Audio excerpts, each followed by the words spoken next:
अपना समय, श्वास, संकल्प, बोल, कर्म, तन मन धन सब परमात्मा के पास इंश्योर कर लायक बन रूहानी और जिस्मानी शिवालय में इज्जत से जाने और इज्जत से आने का रॉयल और तीव्र पुरुषार्थ करने की गरीब निवास प्यार के सागर परमपिता परमात्मा की हम आत्माओं के लिए आज की मुरली से शिक्षाएं।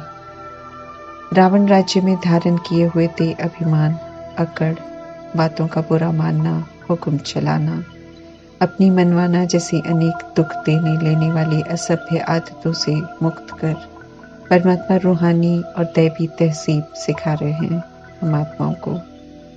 कैसे सभी के साथ चलना है, राय देनी है, फिर अगर किसी ने नहीं मानी तो कैसे स्वीकार करना है, सब सिखाते हैं। यूं कहें जीना कैसे चाहिए सिखाते हैं और सहज करने के लिए वरदान के रूप में सिखाते हैं। हमें सिर्फ जैसे जैसे परमात्मा कहते हैं वैसे वैसे करना है, फिर वरदान अपना हो जाएगा और जीवन दिव्य हो जाएगा। बालक सो मालिक बनना भी सीढ़ी की तरह है जिसके लिए परमात्मा समझाते हैं। इसके लिए भी सीखो कि इस सीढ़ी को कैसे चढ़ना है और फिर कैसे उतरना है। सीख जाएंगे तो सदा बेफिक्र और डबल लाइट रहेंगे। परमात्मा कहते हैं कि सदा इस स्मृति में रहो कि मालिक भी हैं, बालक भी हैं। ईश्वरीय जीवन में बालक बने रहेंगे तो सदा बेफिक्र रहेंगे, नॉलेजफुल और हल्के भी रहेंगे। मालिक अनुभव करेंगे तो मालिक बनकर रूहानी नशा रहेगा। परमात्मा के हम बालक भी हैं, इसलिए कोई फिक्र नहीं, और मालिक है तो रूहानी नशा रहेगा कि जो परमात्मा का है वो हमारा भी है। दोनों का संतुलन रहेगा तो रूहानियत बनी रहेगी।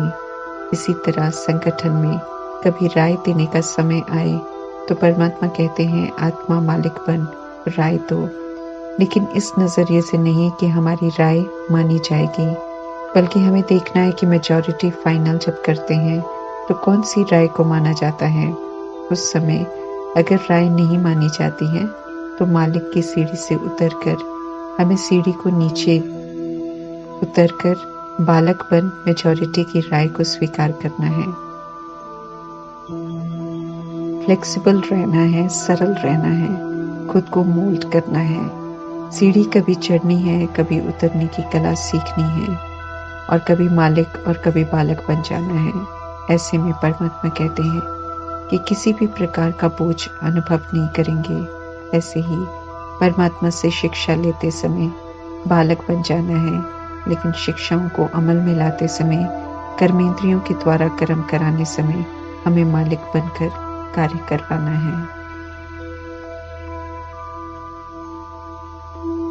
आत्मा को पुरुष कहते हैं। परमात्मा ने समझ दी है कि हम ज्योति बिंदु आत्माएं शरीर द्वारा जन्म जन्मांतर से पाठ बजाते आए हैं। शरीर हमारा परिवर्तनशील है, विनाशी है। ये मुझ रथी आत्मा का रथ है, इंस्ट्रूमेंट है, गाड़ी है जिसमें विराजमान हो मैं आत्मा पाठ बजाती हूँ। लेकिन देह अभिमान में आकर इस सत्य को भूलकर खुद को शरीर समझकर चलने लगी तो मालूम चला कि गुलाम बन गई।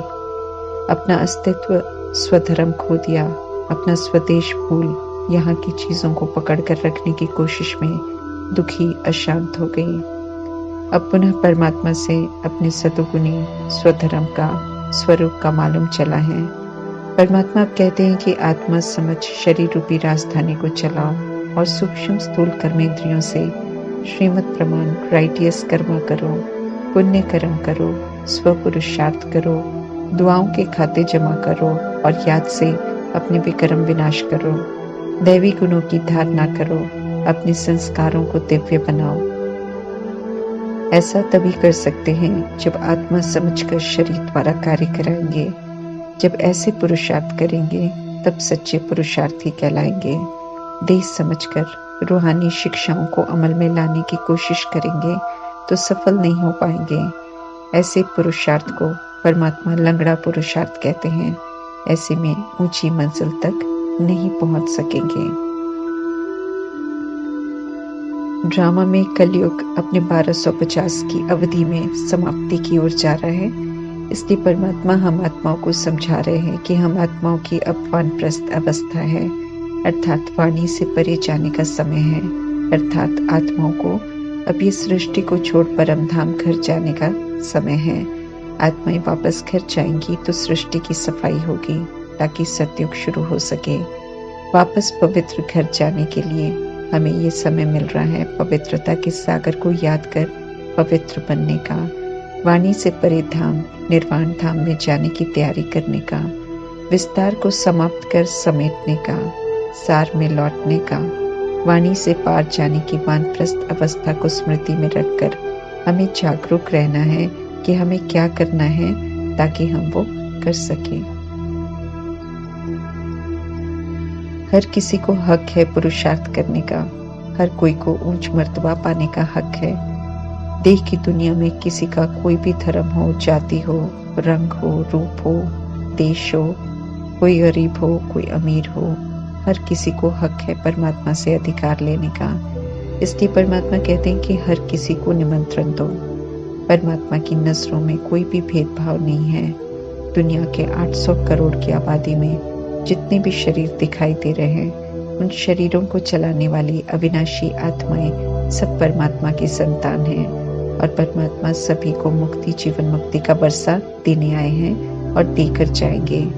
परमात्मा तो कहते हैं उन आत्माओं को भी अभी मुक्ति मिलेगी जिन्हें शरीर नहीं मिले हुए हैं और वे भूत प्रेत बन घूम रहे हैं और आगे चल और भी इविल स्पिरिट्स बढ़ेंगे, क्योंकि होलसेल में मरेंगे तो शरीर भी नहीं मिलेंगे। कोई भी उल्टे कर्म कर रहे हैं, सभी को उल्टे कर्म से मुक्त करने आए हैं और करके जाएंगे। विधियां थोड़ी सख्त होंगी।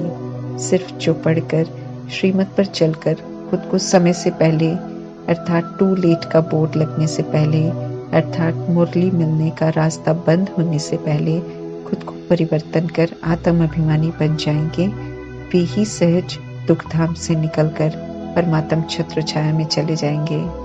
बाकियों को तो सजा खाकर हिसाब देकर हाय हाय करके खून के आंसू बहाकर आत्म अभिमानी बनना पड़ेगा। जितना हम देर करेंगे उतना हम अपने लिए सजाएं फिक्स करते जा रहे हैं। ये परमात्मा मुरलियों के द्वारा स्पष्ट करते रहते हैं। परमात्मा जमघटों से, यमदूतों से, माया से, प्राकृतिक प्रकोप और सजाओं से बचाने आए हैं, क्योंकि इस समय प्रकृति, पांचों तत्व, जीव जंतु सब मनुष्य आत्माओं से पूरी तरह नाराज हैं। जब हम सब परमात्मा का कहना नहीं मानते हैं तो परमात्मा किसी को सजा नहीं देते हैं, बल्कि जब वे पाठ से और ड्रामा से डिटैच हो जाते हैं तो जिनसे बचाने आए थे उनके हवाले हम सब ऑटोमेटिक हो जाते हैं। वे जब हिसाब लेते हैं तो वो सजा कहलाता है। आत्माएं फिर भुगतान कर पवित्र बनती हैं। अभी तो उनका हाथ और साथ है चुकतू करने के लिए, इसलिए कष्ट का अनुभव नहीं होता है। परंतु जब साथ नहीं होगा तब 1 का 100 गुना अनुभव होता है। आखिर वह दिन आया आज जब स्वयं निराकार परमात्मा साकार में रक्षक बनकर आए हैं, वर्षा देने आए हैं। 100 वर्ष के संगम युग के 85 वर्ष हो गए हैं। परमात्मा गुप्त वेश में 85 वर्षों से विश्व की सर्व आत्माओं को सत्य बता रहे हैं। कई नहीं भी सुन रहे हैं, कई सुन रहे हैं, लेकिन परमात्मा ये भी स्पष्ट कर रहे हैं कि ये निश्चय कि भगवान आए हुए हैं। ये कोई को स्थायी बैठता नहीं है। सदैव निश्चय नहीं रहता है इस बात का कि भगवान मेरे माता पिता आए हुए हैं। निश्चय हो तो परमात्मा का कहना मानने में कोई देर ना करे। भक्ति द्वापर युग से करते हैं और तब से आज तक उन्हें पुकारते आए हैं। अभी परमात्मा भक्ति की जन्म जन्मांतर की पुकार का रिटर्न देने आए हैं। अभी सिद्ध कर परमात्मा ड्रामा का सत्य हम आत्माओं को बता रहे हैं। जैसे कभी मूसलाधार बारिश से बचना हो तो उसकी तैयारी हम पहले से ही कर लेते हैं, या कोई आपदा का पहले से ही मालूम चल जाए तो तैयारी कर लेते हैं। ऐसे ही सृष्टि परिवर्तन के पहले आने वाले विनाश की तैयारी के लिए परमात्मा कहते हैं कि अशरीरी बनने का अभ्यास करो। अशरीरी या विदेही या फरिश्ता या निराकारी स्थिति में आत्मा का परमात्मा से कनेक्शन होता है। देह के भान से परे स्थिति होती है, इसलिए सेफ स्थिति होती है। देह के भान में रहने से कष्ट होता है, इसलिए ऐसा समय आने से पहले ही परमात्मा अशरीरी हो रहने की समझ दे रहे हैं। देह तो सभी की खत्म होनी है, वैसे भी खत्म हो जाती है। कोई सदा एक ही देह में नहीं रहता, और जाने वाला ये बताकर जाता है कि अचानक कभी भी कोई जा सकता है। लेकिन हमें ये समझ मिल रही है कि आत्मा इस विधि से शरीर बदलती है, इसलिए देह से अटैचमेंट जो हो गई है उससे हमें खुद को मुक्त रखना है। देह से संबंधित हर बात को भूलना है, बुद्धि से अर्थात लगाव से मुक्त करना है खुद को। आदि सनातन देवी देवता धर्म पवित्रता का धर्म परमात्मा की रचना है। बड़े से बड़ा मंदिर पवित्र धाम, परम धाम, निर्वाण धाम है, जहाँ पवित्र आत्माएं रहती हैं। अभी परमात्मा हम आत्माओं को याद दिलाते हैं कि हम सब ब्रह्म तत्व ऊंचे ऊंचे रूहानी मंदिर के रहने वाले हैं। उसे शिवालय भी कहते हैं। शिव परमात्मा के साथ हम सब वहाँ रहते हैं। बेहद का शिवालय है, क्योंकि बेहद के ड्रामा में पाठ पुजारी बेहद आत्माएं इस शिवालय में रहती हैं। इसे इनकॉर्पोरियल शिवालय भी कहते हैं, क्योंकि यहाँ शरीर नहीं होते हैं। ऐसी दुनिया से निराकार परमात्मा आते हैं।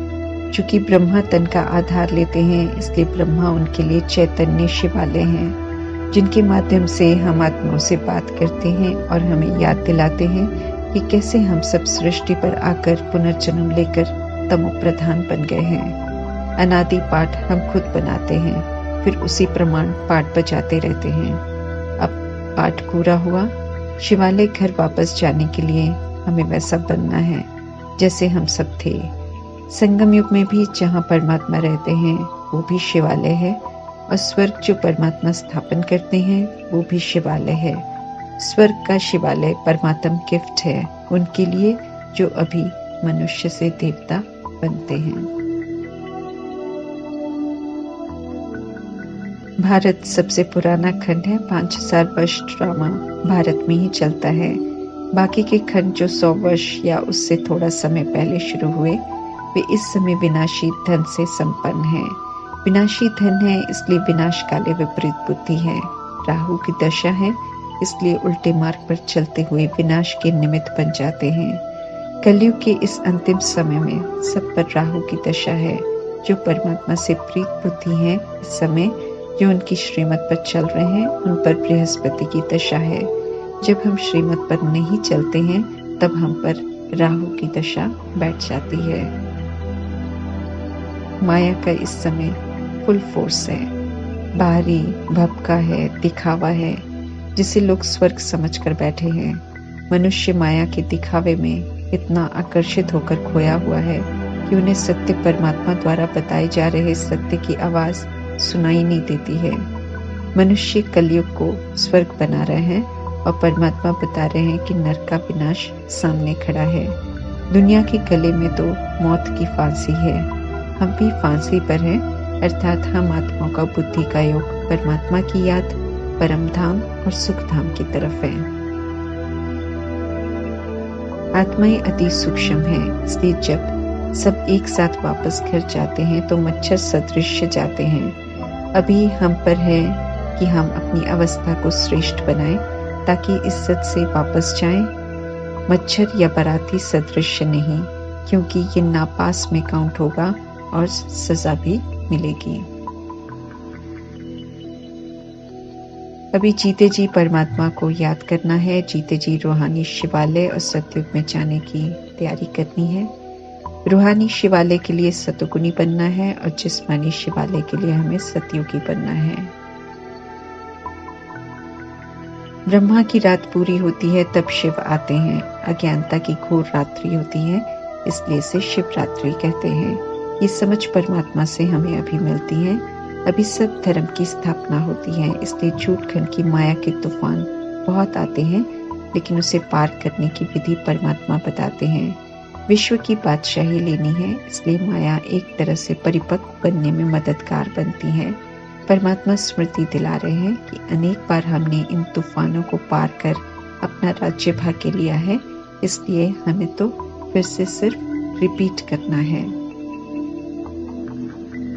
कलयुग में ठगी से धन इकट्ठा करते हैं, छिपाते हैं, दीवारों में भी छिपा कर रखे हैं, परंतु जैसी उल्टी विधि अपनाते हैं ऐसे ही सब खत्म हो जाता है, काम नहीं आता है उनके, क्योंकि इस अंतिम बेला में ये भी हिसाब इस विधि से ही चुकता होता है। अंतिम समय है, किसी का धन दब जाएगा धूल में, किसी की राजा अर्थात कलयुग के नेता खाएंगे, किसी के धन को आग लगेगी। सफल उसकी होगी जो इस समय ईश्वरीय कार्य में लगाएगा, अर्थात मनुष्य से देवता बनने के संदेश को चारों तरफ पहुंचाएगा। जो ईश्वरीय कार्य में लगा उसका रिटर्न जमा हो जाता है। बाकी जो भक्ति में दान करते हैं भावना अनुसार वो थोड़े समय के लिए वापस मिल जाता है। परमात्मा कहते हैं अभी इस जन्म में अपने को इंश्योर करो, अर्थात संकल्प, बोल, कर्म, श्वास, तन मन सब परमात्मा को समर्पण करना, अर्थात उनकी श्रीमत के प्रमाण फिर उन्हें यूज करना, अर्थात खुद को इंश्योर करना। इंश्योर करने से सारी आशाएं पूरी हो जाती हैं, क्योंकि फिर हमसे कोई पाप कर्म नहीं होता है। मनमना भव रहना श्रीमत पर चलने में आत्मा का कल्याण है। जिन जड़ चित्रों की भक्ति मार्ग में पूजा करते हैं वो आत्माएं ही इस समय चैतन्य में पूजा होते हुए देखते भी हैं और पूजनीय बनते भी हैं। एक तरफ तिलवाड़ा टेम्पल में यादगार बने हुए तपस्या के, स्वर्ग की प्रारब्ध के, और एक तरफ प्रजापिता ब्रह्मा, मातेश्वरी और अन्य आत्माएं संगम में पुरुषार्थ कर प्रारब्ध बना रहे हैं, तपस्या कर रहे हैं। परमात्मा सिद्ध कर हर बात ड्रामा की बताते हैं, फिर भी परमात्मा कहते हैं कि उनका बनकर भी उन्हें छोड़कर चले जाते हैं। परमात्मा को छोड़ना माना डबल सिरताज स्वर्ग का मालिक बनने से वंचित हो जाना। ये समय है लायक बनने का, ये समय है 21 जन्मों की बादशाही लेने का, ये समय है रूहानी माता पिता की आज्ञा पर पूरा चलने का, ये समय है उनको खुश करने का, ये समय है उनकी ब्लेसिंग्स लेने का। कल्प में एक बार ही परमात्मा आते हैं, निष्काम सेवा करते हैं हम आत्माओं की, और हम आत्माओं के कल्याण अर्थ करते हैं। ऐसे पिता को भूलकर हमें अपना अकल्याण नहीं करना है। श्रेष्ठ बनने की श्रीमत कल्प में सिर्फ एक बार मिलती है, तो हमें श्रीमत का पूरा रिकॉर्ड रखना है, उनकी आज्ञाओं पर चलना है। ओम शांति।